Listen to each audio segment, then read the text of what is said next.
Hello class, in this video we are going to look at how to do windows and things like doors and trim and all that kind of good stuff to make this exterior walls look like a sort of a finished building.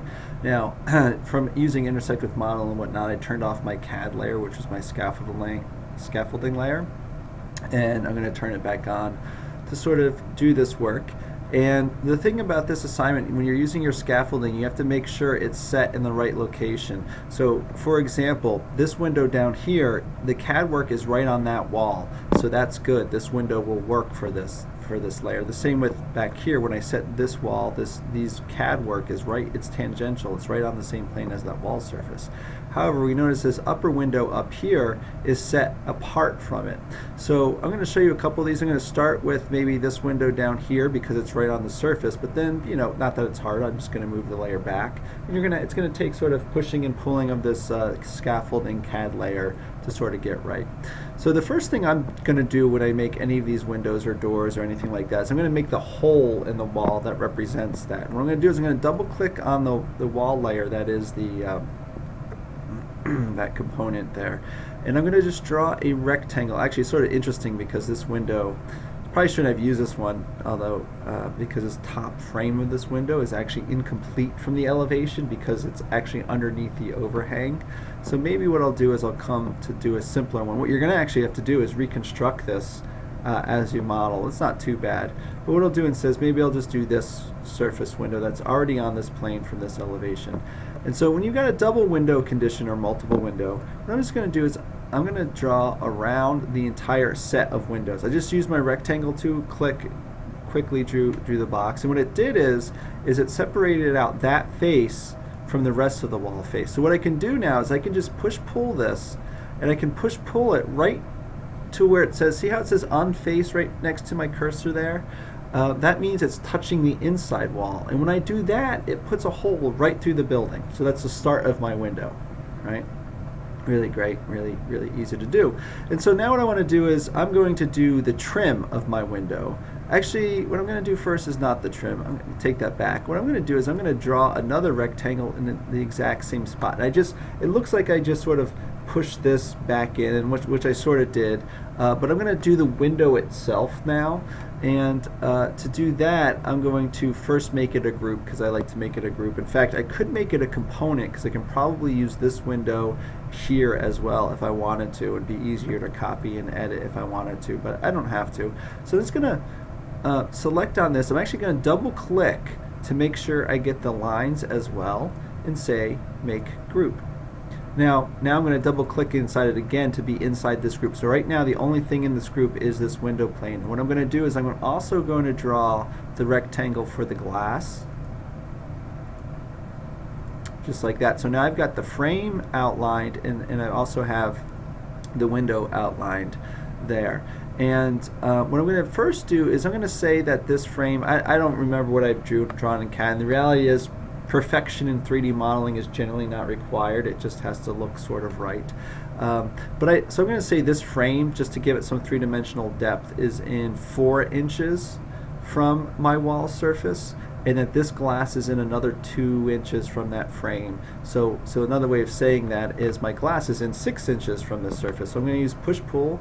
I'm going to push-pull back 6 inches, and I'm going to do that for both of the glass surfaces, push that back in 6 inches, and I'll come and then push-pull the frame in.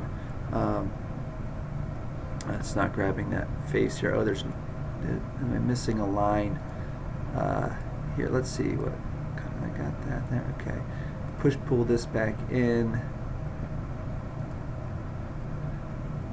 4 inches. Now I'm missing a surface there for some reason. It didn't capture it, which there might be a surface outside here. I can delete that as needed. It should have gone easier than that, but that's okay. Now you'll notice one thing here I should mention. See if you've got this gray line, this gray or purple, whatever color boxes you might want to consider it. That is that's an inverse face. That's a backward face. It's not entirely important in these sets of lessons that you get it right, but the reality is if we use other plugins and other things, it can really confuse the software, so I want to reverse those. So I'm going to select on it, on a face, and say reverse face. And if I need to, I'm going to select it everywhere, and I might have to pay attention, like that upper face also needs to be reversed, and these little interior ends need to be reversed.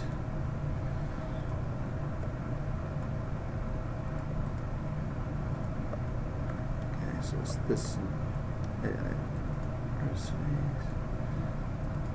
Sometimes this, and usually this goes a little bit easier than what I did there. But nonetheless, there's sort of the window inset into the wall, and I can click outside to get back out to this level, and I can trace around using my CAD as scaffolding.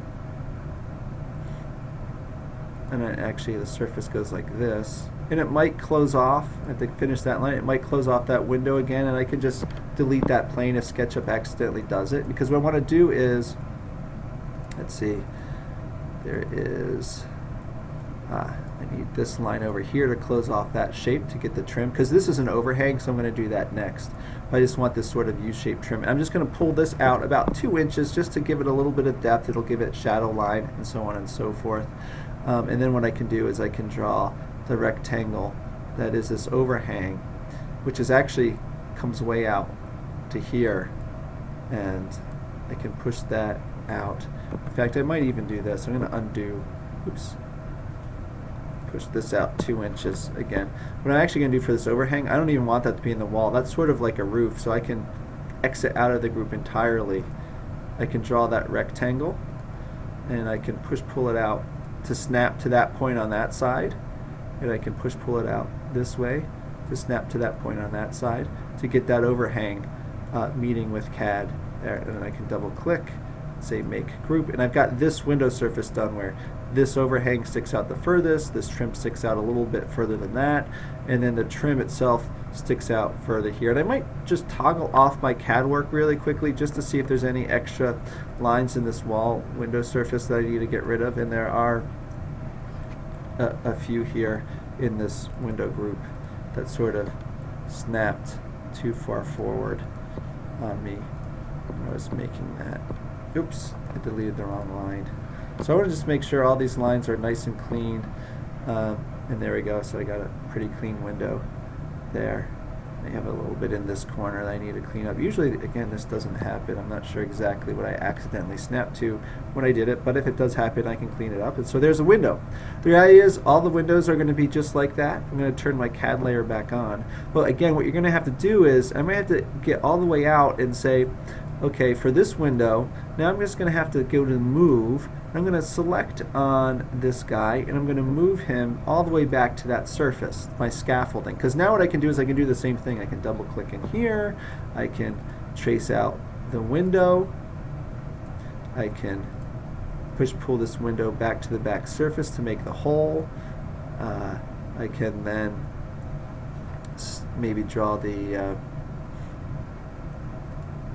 window again.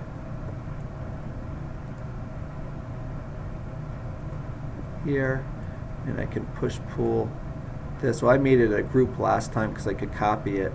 Not that I have to do that. I could just continue to draw, which would be a slightly easier way, potentially. So I could push this back 6 inches, and I can push this back 4 inches. It's not a group this time, but it made it a little bit faster to model that way. Oh, and then I've got to do the trim here. Here to here,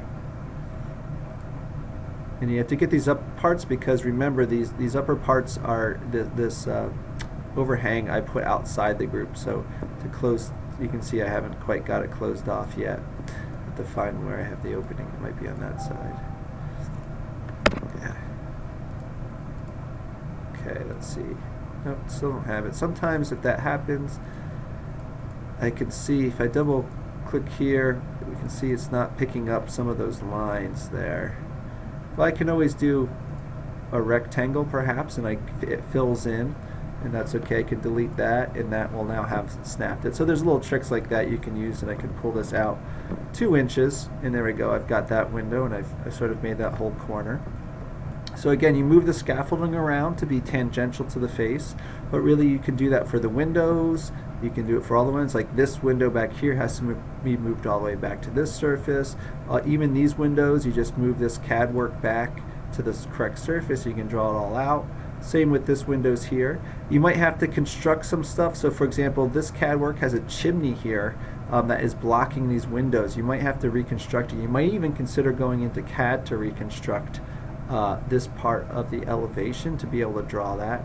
And you're going to have to reconstruct the little bit of the windows that are under this overhang right here because that's not there, although you might be able to just trace it in SketchUp. It's not that much work, but you go around, you do that, you add all your windows and really sort of add all of your finishing touches to your exterior model. What I'm going to do is I'm going to pause this video. I'm going to make a quick video that just shows the modeling as is, sort of complete. So I'll see you there.